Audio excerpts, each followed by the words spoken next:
বন্ধুসকল জালি কোমৰাৰ পুৰ মই কেনেকৈ বনালোঁ ভাবিলোঁ ৰেচিপিটো আপোনালোকৰ লগত শ্বেয়াৰ কৰোঁ। নিশ্চয় চাই ভাল লাগিব।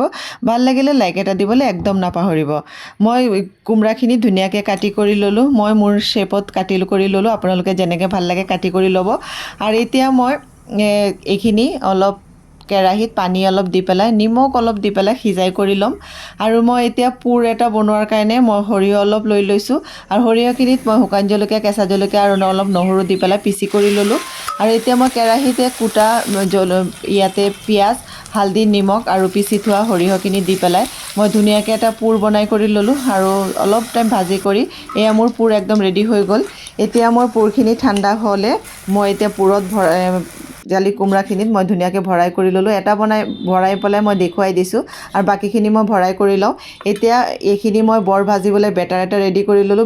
বেটাৰখিনিত মই বেচন, পিঠাগুড়ি, ক'লা জিৰা, হালধি, নিমখ আৰু জলকীয়া পাউডাৰ দি পেলাই সানি কৰি ল'লোঁ। আৰু এতিয়া লেটিয়াই মই ধুনীয়াকৈ ভাজি কৰি ল'লোঁ।